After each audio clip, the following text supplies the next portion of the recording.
طالب العلم شاگرد جب تک دین کا کام کرتا رہے گا غوث پاک کو بھی قبر میں اجر ملتا رہے گا۔ میرے آقا نے فرمایا کہ جس بندے نے کسی کو علم سکھایا، لہذا جب بھی کوئی اچھی بات ہو تو کر دینی چاہیے، اور اچھی بات ہی منہ سے نکالنی چاہیے۔ بندہ چوک پہ بیٹھا تو وہاں پر بھی اچھی بات ہی کرے، وہاں پر بھی قرآن کی بات ہی کرے یا حدیث مصطفیٰ کی بات کرے، نیک لوگوں کے پاس بیٹھنے کی کوشش کرے تاکہ جب بھی منہ سے نکلے کوئی اچھے جملہ نکلے۔ پھر میرے آقا فرماتے ہیں دوسری بات، اجوا نہرن، کوئی بندہ کسی نہر کو جاری کروا دے تو یہ جو نہریں جاری ہوتی ہیں ان کے اندر بھی اگر اچھی نیت کی جائے، نہر نکالی جائے، اس میں پانی چلایا جائے، جس کی پانی پر ڈیوٹی ہے، اگر نیت اچھی ہو اس بندے کو بھی اس کا ثواب دیا جاتا ہے، اچھی نیت والے کو۔ اور جس بندے نے نہر نکلوائی ہے، ظاہری بات ہے نہر نکالنا یا نکلوانا ہر بندے کا کام نہیں ہے، یہ ہے صاحب منصب کا کام، جس کو دنیا کی کرسی ملتی ہے یہ اس کا کام ہے، نہریں نکالے تاکہ کسانوں کو پانی میسر ہو، آسانی ہو، فائدہ ہو۔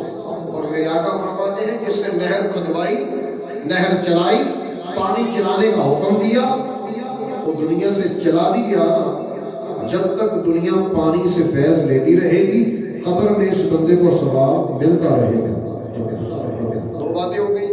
تیسری بات، او حافرہ بئرن، جس بندے نے کنواں کھدوا دیا، کنواں، لیکن آج کل کنویں تو نہیں ہے، فلٹر لگوا دیا، کوئی بندہ پانی کا فلٹر لگا دیتا ہے، کوئی نلکا لگا دیتا ہے، کوئی پمپ لگا دیتا ہے، پانی نکالنے کی کوئی بھی چیز جس سے جانور بھی پیے، انسان بھی پیے، لیکن جانور پیے تو ثواب ہوتا ہے، انسان پیے تو اللہ کی بارگاہ میں درجے بھی بلند ہوتے ہیں۔ انسان سے اللہ پاک کو اتنی محبت ہے، انسانوں کا خیر خواہ ہونا چاہیے بندوں کو۔ تو جس بندے نے بھی پانی کا کوئی نل لگوا دیا ہے، اگر وہ دنیا سے چلا بھی گیا تو قبر میں میرے آقا فرماتے ہیں اس کا اجر ملتا رہے گا۔ کتنی بڑی بات ہے۔ پھر فرمایا او غرس نخلا، کسی بندے نے کھجور کا درخت لگا دیا، کھجور کا درخت، تو جتنے لوگ پھلدار درخت لگاتے ہیں جب تک دنیا ان پھلوں کو کھاتی رہے گی، بندہ مر بھی گیا تو قبر میں اس کو ثواب ملتا رہے گا۔ آج بھی مدینے میں سلیمان فارسی رضی اللہ تعالیٰ عنہ کا لگایا ہوا باغ، اس کے اجزاء باقی ہیں، دنیا کو سراب کیا جا رہا ہے۔ آج بھی عثمان غنی رضی اللہ تعالیٰ عنہ کا باغ مدینے میں موجود ہے، اور تحقیق یہی ہے کہ اس کے پھل میں سے کھجوریں غریبوں کو تقسیم کی جاتی ہیں۔ آج بھی فیض عثمان غنی جاری ہے۔ اور میرے آقا کیا فرماتے ہیں، جس نے کھجور کا درخت لگا دیا، جتنے لوگ اسے کھاتے رہیں گے، بندہ مر بھی گیا ہے، مرنے کے بعد قبر میں ثواب دیا جاتا رہے گا۔ کتنی بڑی بات۔ پھر ارشاد فرمایا او بنا مسجدن، جس بندے نے مسجد بنا دی، تو مسجد بنانا بہت بڑی بات ہے۔ حضرت عثمان غنی نے مسجد بنائی اور بنا کے اس کے اندر بناؤ سگار کیا، یعنی کہ اس کو مزین کیا، آراستہ کیا، خوبصورت کیا، اچھی قندیلیں لٹکائیں، روشنیاں پھیلائیں۔ حضرت علی آ گئے، آگے کہنے لگے جناب یہ کام میرے آقا نے نہیں کیا، آپ کیوں کر رہے ہیں؟ تو عثمان غنی فرماتے ہیں میں نے اپنے نبی کی فرمان سنا ہے، حضور کی حدیث سنی ہے، میرے آقا علیہ السلام نے فرمایا کہ جس نے دنیا میں رب کا گھر بنایا اللہ جنت میں اس کو محل بنائے گا، جنت میں اس کا محل بنائے گا۔ تو عثمان غنی ہو، علی المرتضیٰ ہو، مصطفیٰ کے سارے یار ہو، کوئی بھی ان کا کام میرے آقا کی ادا کے خلاف نہیں ہوتا، یا انہوں نے دیکھا ہوتا ہے یا انہوں نے سنا ہوتا ہے، یا میرے آقا کو دیکھا ہوتا ہے یا سنا ہوتا ہے، تب ان کی زندگی عمل کے عین مطابق گزرتی ہے۔ تو مسجد جس بندے نے بنا دی دنیا سے چلا بھی گیا ہے، لیکن قبر کے اندر اس کا اجر ملتا رہے گا۔ ایک حدیث پاک یہ ہے جس نے مسجد بنائی چڑی کے گھونسلے کی مثال. چڑی کا گھونسلہ تھا چھوٹا سا، فرمایا مسجد اس نے بنائی چھوٹی سی، طاقت ہی اتنی تھی تو چھوٹی سی مسجد بنا دی چڑیا کے گھونسلے کی مثال. پھر بھی اللہ کی رحمت اتنی وسیع ہے کہ جنت میں عالی شان محل عطا کیا جائے. اور جس بندے نے دل سے عالی شان مسجد بنائی ہو، دل میں کبھی کوئی آوازاری نہ آئی ہو، دل میں کبھی کوئی نقص نہ آیا ہو، نفرت نہ آئی ہو، رب کی رضا ہو، دنیا سے چلا بھی جائے قبر کے اندر اجر تو پکا ہے. لیکن یہ بات بھی قابل غور ہے، مسجد بنانا اس دور میں کمال تو ہے، بظاہر اوکھا بھی ہے، لیکن مسجد کو بنانا اس دور کے اندر کمال نہیں ہے، اس کو چلانا کمال ہے.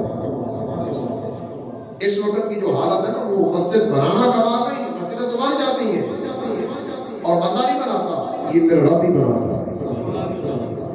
یہ میں نے اپنی آنکھوں سے دیکھا کہ یہ رب ہی بناتا ہے، بندے کے بس کی بات نہیں. لاکھوں کروڑوں لگ جاتا ہے، بظاہر دیکھو تو جیب میں ہزار بھی نہیں، تو کروڑوں کہاں سے آیا، لاکھوں کدھر سے آ گیا. یہ یقیناً میرا رب ہی بندے کو ہمت دیتا ہے، طاقت دیتا ہے.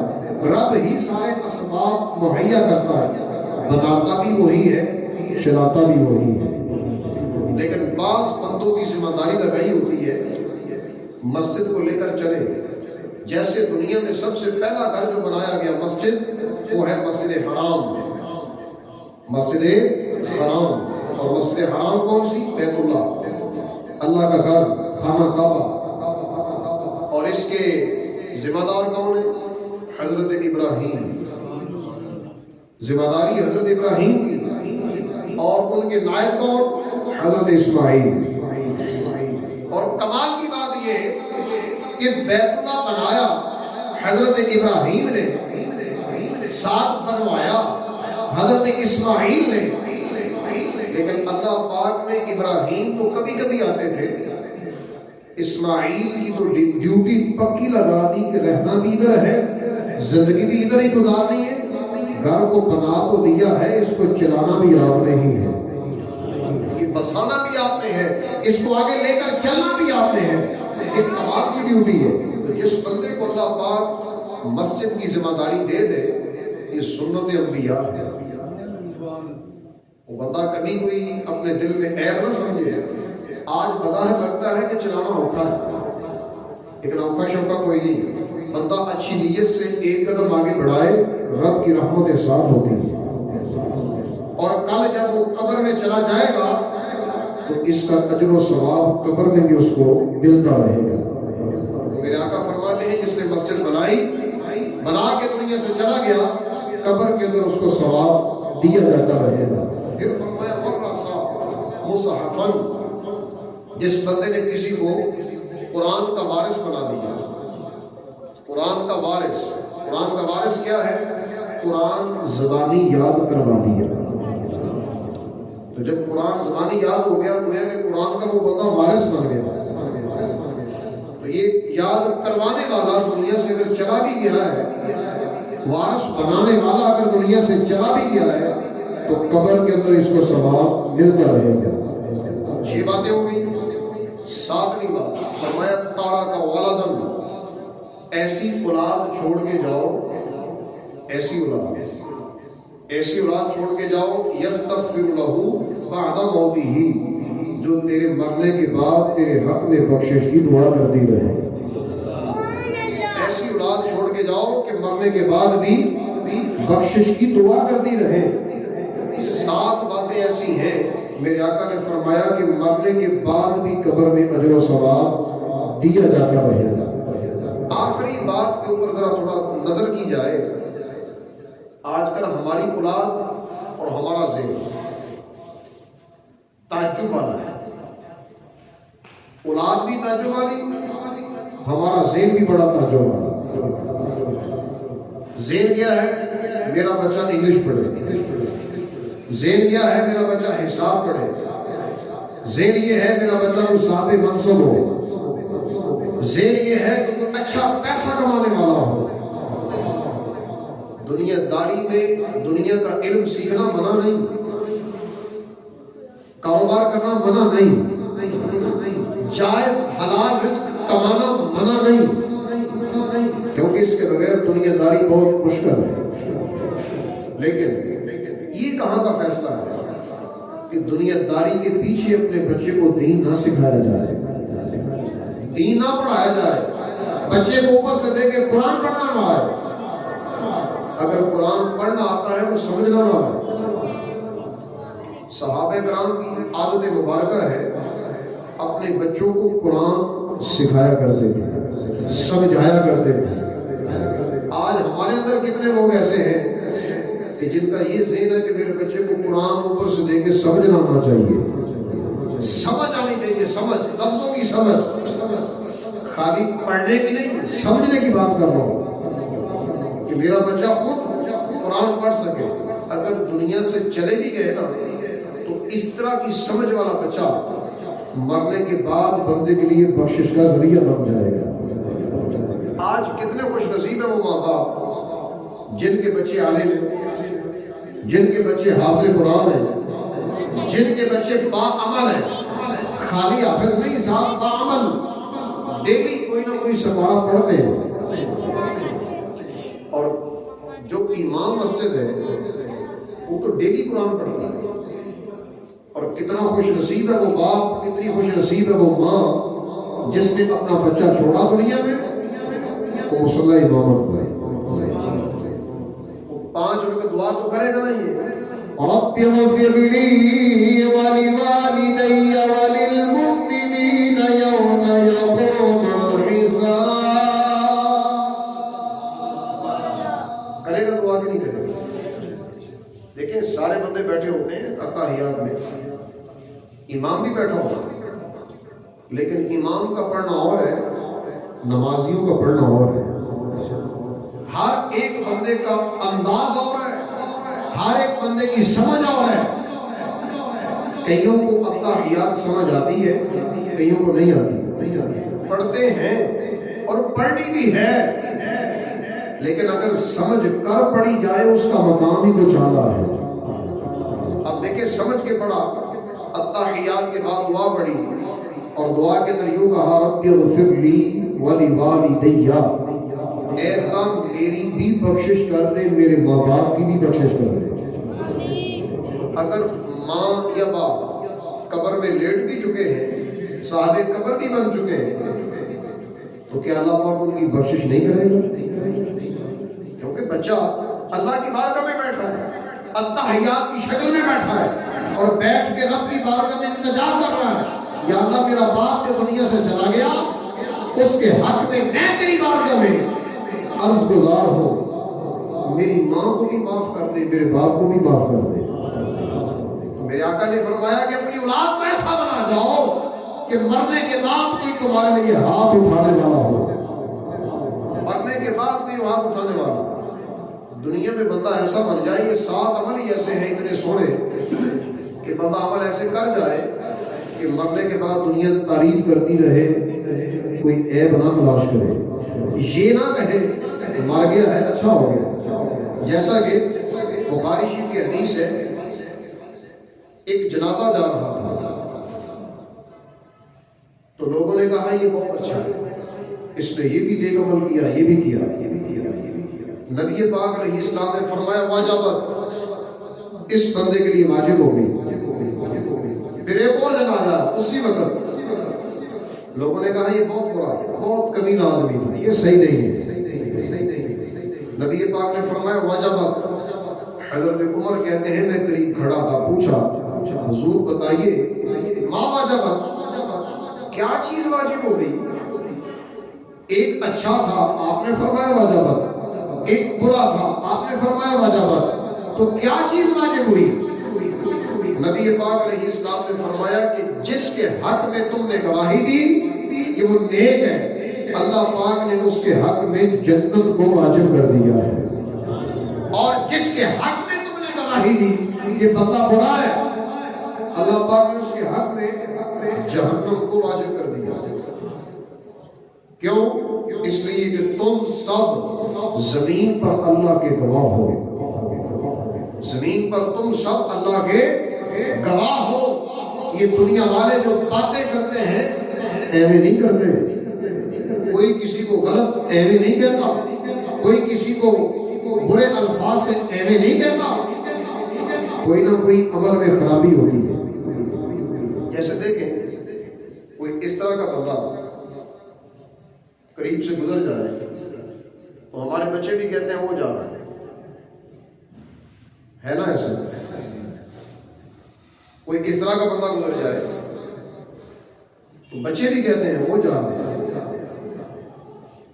جب وہ مر بھی گیا تو دعا کون کرے گا؟ اس طرح کا بندہ اگر مر بھی گیا تو دعا کون کرے گا؟ کون کہے گا یا اللہ اس کو معاف کر دے؟ اور آج کل جو صاحب منصب والے بیٹھے دو چار کتابیں پڑھ کے اپنا ذہن لڑا کے اور اپنے ذہن کو ہی ترجیح دیتے ہیں، میری عقل یہ کہتی ہے فلاں بزرگ ایسا ہے، فلاں بزرگ ایسا ہے، فلاں اللہ کا ولی ایسا ہے، غلط باتیں اولیاء کے بارے میں علماء سے دور کرنے کی کوشش۔ ایسا بندہ فرض کرے اگر مر بھی گیا تو اس کے بارے میں کون دعا کرے گا کہ یہ اچھا تھا، یہ مر گیا؟ نبی پاک علیہ السلام نے فرمایا آخری دور میں ایسی قوم آئے گی جو پہلے بزرگوں پہ لعن طعن کرے گی، ایسی قوم پیدا ہوگی، یہ میرے آقا کا فرمان ہے۔ اور آج وہ پیدا ہو گئے، آنے والے دور میں اس سے زیادہ آئیں گے، کوئی کہیں سے سر اٹھائے گا، کوئی کہیں سے اٹھائے گا، لیکن کوئی کہیں سے بھی آ جائے، اللہ پاک نے ہر دور کے اندر سر کو نیچا کرنے والے بھی پیدا کیے ہیں۔ غوث پاک کی بارگاہ میں دو بندے آ گئے، رافضی تھے، علی کرنے والے۔ رافضی وہ ہوتا ہے جو حضرت علی کی محبت میں بہت آگے بڑھ گیا، اس کو کوئی اور سمجھ ہی نہ آئے، نہ صدیق اکبر سمجھ آئے، نہ فاروق اعظم، نہ ہی عثمان غنی، وہ کہے بس علی سب کچھ ہے، اس کے علاوہ کچھ نہیں۔ ایسا رافضی آ گیا غوث پاک کے قدموں میں۔ دو بندے تھے، دو ٹوکرے لے کر آئے، ٹوکرے کا منہ اوپر سے بند تھا، کہنے لگے جی عبد القادر جیلانی تم بڑے مشہور ہو اور دنیا آپ کو اپنا پیر مانتی ہے، اگر تم ان ٹوکروں کو کھولے بغیر بتا دو کہ اس کے اندر کیا ہے تو ہم مان جائیں گے وہاں واقعی اللہ کے ولی ہیں، اور ہم اپنے دین کو اپنے مذہب کو چھوڑ دیں گے، توبہ کریں گے، پکی توبہ کریں گے۔ اللہ والوں کا تو کام ہی یہ ہوتا ہے اللہ اللہ حق یہ جانے سے اللہ نہ ملے، یہ اللہ والے ہیں جو اللہ سے نگاہ دیتے ہیں۔ خالی اللہ اللہ کرنے سے نہیں، اللہ والے جو راہ بتاتے ہیں کہ اللہ کی بارگاہ میں جانا ہے تو کیسے؟ وہ کہتے ہیں ہم توبہ کریں گے، فرمایا ٹھیک ہے، اگر تم توبہ کے ارادے سے آئے ہو تو کون سا مسئلہ ہے؟ شیخ عبد الرزاق غوث پاک کے شہزادے قریب بیٹھے تھے، فرمایا بیٹا عبد الرزاق یہ ٹوکرا کھولو، اس کے اندر جو بندہ ہے اس کو گینٹھیا ہے، گینٹھیا بھی بڑا سخت ہے، چل پھر نہیں سکتا، مریض ہے، یہ نکالو ذرا دکھاؤ ان کو۔ وہ جیسے ہی ٹوکرے کا منہ کھولا تو واقعی وہی تھا جو میرے غوث پاک نے کہا، وہی تھا۔ تو جب وہی تھا تو اتنے بندے دیکھ رہے تھے، پورا مجمع تھا، بڑی محفل جمی تھی، ساری محفل کے سامنے اس طرح کا چیلنج، اور چیلنج کو قبول کیا اور آپ نے کر کے بھی دکھایا، فرمایا اٹھ چل۔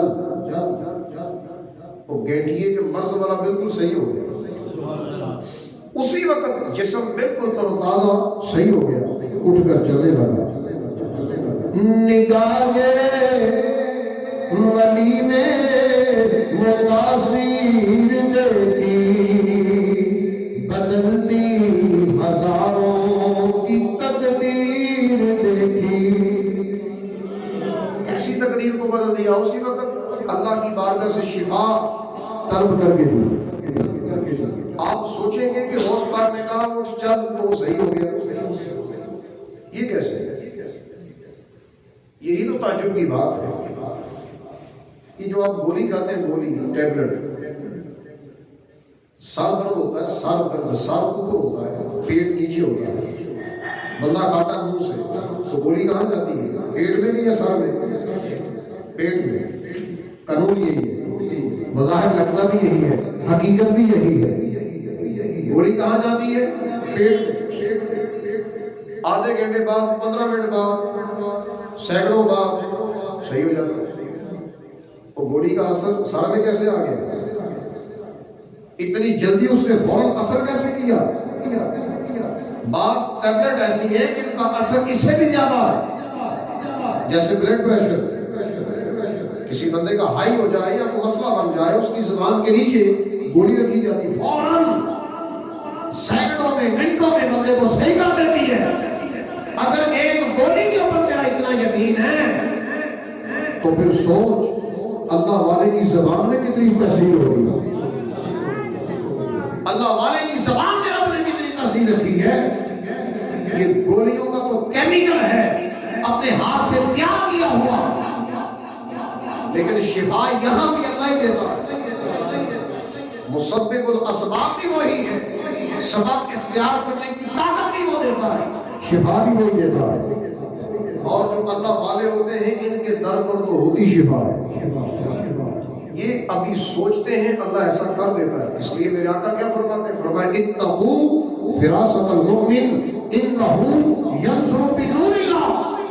ارشاد فرمایا مومن کی فراست سے بچو.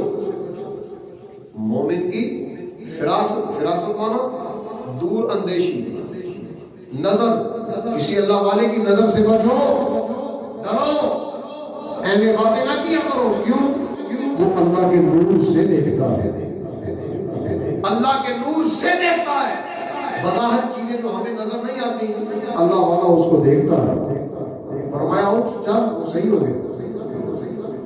دوسرے کے لیے عبدالرزاق سے فرمایا بیٹا عبدالرزاق وہ دوسرا ٹکڑا کھولو، اس کے اندر جو بچا ہے نا وہ صحیح ہے، وہ بالکل صحیح ہے، وہ بیمار نہیں ہے، بالکل تندرست ہے. ذرا منہ کھول کے ان کو بتاؤ تاکہ عقل کے اندر کو پتہ چل جائے کہ اولیاء اللہ سے، اللہ والوں سے چیلنج نہیں کیے جاتے، ان کو آزمایا نہیں جاتا. آج دیکھو رب نے ان کی زبانوں میں تاثیر رکھی ہے، ذرا کھول کر بتاؤ. جیسے بولا تو جو غوث پاک نے کہا تھا وہ ویسا ہی تھا، صحیح سلامت باہر نکلا. فرمایا نکلنا نہیں، بیٹھ گیا. ادھر ہی بیٹھ گیا، ہل نہیں سکا، یعنی کہ بالکل جامد ہو گیا، ساکن ہو گیا، ہل نہیں سکا. جو بیمار تھا اس کو صحیح کر دیا، جو صحیح تھا اس کو بیمار کر دیا. یہاں پر علماء کہتے ہیں جب کسی عالم دین کے پاس بیٹھو تو اپنی زبان سنبھالو، کیونکہ اس کی گرفت زبان پر ہوتی ہے. اور جب کسی اللہ کے ولی کے پاس بیٹھو تو اپنے دل کو سنبھالو، کیونکہ اللہ والے کی گرفت تیرے دل پر ہوتی ہے. دل پر گرفت ہوتی ہے. اللہ والے کی مبارک زبان سے جملہ نکلے رد نہیں ہوتا. اس کی ایک اور مثال بھی ہے. ماں دعا کرے، حدیث پاک یہی ہے، رد نہیں ہوتی. اولاد کے حق میں ماں باپ اولاد کے حق میں دعا کرے تو رد نہیں ہوتی. ماں چاہے نماز پڑھے یا نہ پڑھے، قید نہیں ہے. وہ چاہے وہ بہت زیادہ عبادت اور ریاضت کرنے والی ہو یا نہ ہو، ماں تو ماں ہی ہے. ماں کا بھی یہ درجہ ہے. لیکن اگر ماں بے نمازی ہے تو اس کا عذاب دیا جائے گا، یہ اس کا مسئلہ ہے. اولاد ایسا نہیں کر سکتی کہ میری ماں بے نمازی ہے لہذا میں اس کی بات نہیں مانوں گا، میرا باپ نماز نہیں پڑھتا میں اس کی بات نہیں مانوں گا. اولاد کا حق اور ہے، ماں باپ کا حق اور ہے. اولاد جب بھی دیکھے گی ماں باپ کو عزت کی نگاہ سے، لیکن ماں باپ کو بھی چاہیے کہ یہ نہ سمجھے کہ ماں سمجھے میرے پاؤں تلے جنت ہے تو جنت تو پھر میرے پاؤں تلے ہے. مجھے نماز پڑھنے کی کیا ضرورت ہے؟ مجھے اچھی بات کہنے کی کیا ضرورت ہے؟ مجھے نیک عمل کرنے کی کیا ضرورت ہے؟ ایسا ذہن نہ رکھے ورنہ پھنس جائیں گے، کیونکہ قرآن میں رب نے فرمایا لہا ما کسبت وعلیہا ما اکتسبت، جس بندے نے جو عمل کیا اچھا ہے تو جزا دی جائے گی، برا ہے تو سزا دی جائے گی، وہ چاہے ماں ہو، چاہے باپ ہو، چاہے بچہ ہو۔ اس لیے ہر بندے نے اپنا اپنا عمل بھگتنا ہے۔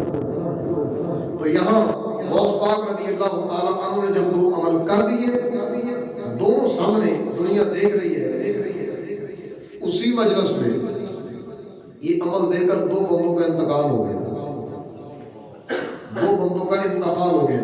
مطلب اس طرح کی کیفیت وہ سہ نہ سکے کہ اچانک بندہ بیمار صحیح ہو جائے اور صحیح بیمار ہو جائے، باقی بڑے تعجب کی بات ہے، ہر بندہ برداشت نہیں کر سکتا۔ یہی تو وجہ ہے کہ جو اللہ والے ہوتے ہیں یہ چھپ کر رہنا پسند کرتے ہیں، چھپ کر رہنا پسند کرتے ہیں، عیاں ہونا پسند نہیں کرتے، اور اللہ کے ولی کے لیے کرامت کا ہونا واجب ہی نہیں کہ کرامت دکھائے تو میں ولی بناؤں گا، ایسا نہیں ہے۔ اور یہ بات بھی یاد رہے، آج کل کے دور میں داڑھی منڈانا لوگوں کی عادت ہے، نماز نہ پڑھنا لوگوں کی عادت ہے۔ کسی پیر کا بیٹا ہوگا، پیر صاحب کا بیٹا ہے، داڑھی بھی نہیں ہے، نماز بھی نہیں ہے، رمضان آ جائے تو روزہ بھی نہیں ہے پیر صاحب کا بیٹا، اور ہم کیا کرتے ہیں؟ ہم کہتے ہیں یہ ہمارے پیر صاحب۔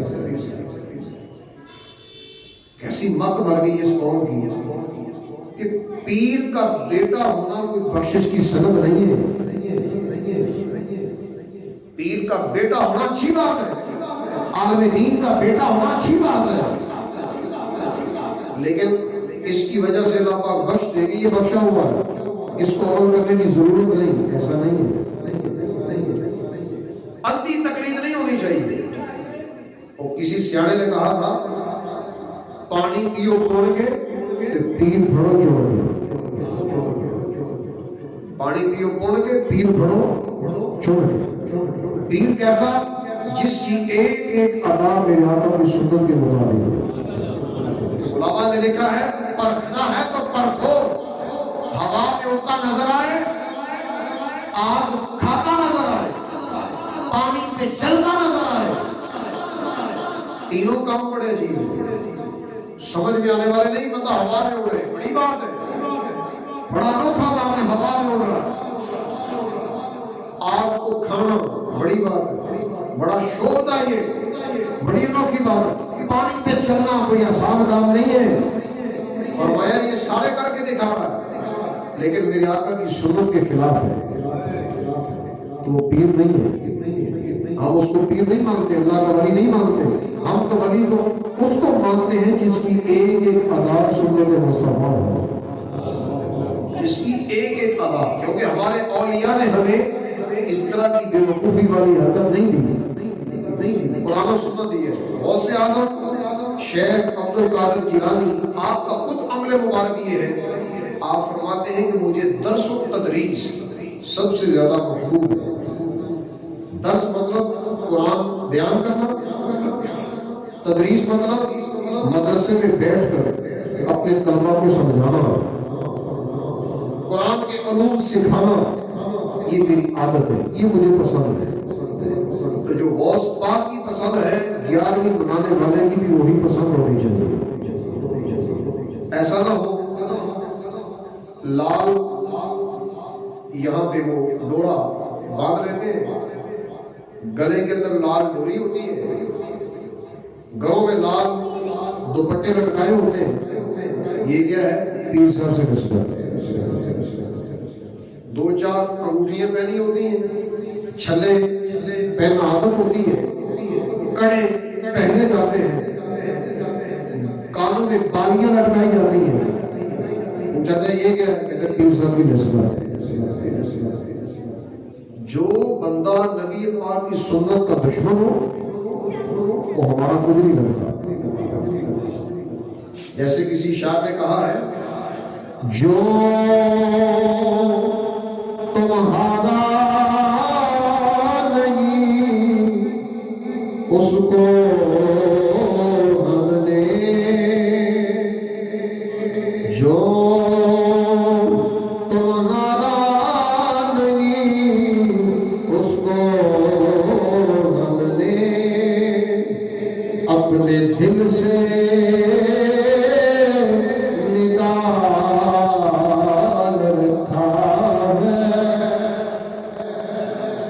جو تمہارا نہیں اسے ہم نے اپنے دل سے نکال رکھا ہے۔ کیوں؟ مصطفیٰ نے سنبھال رکھا ہے۔ تو بہرحال یہ ساری باتیں دیکھنا لازم ہے، اور میرے آقا نے فرمایا کہ اپنی اولاد ایسی چھوڑ کر جاؤ مرنے کے بعد تمہارے حق میں بخشش کی دعا کرتی رہے۔ اللہ پاک ہم سب کو یہ ساتوں باتوں پر عمل کرنے کی توفیق عطا فرمائے۔ وآخر دعوانا الحمدللہ۔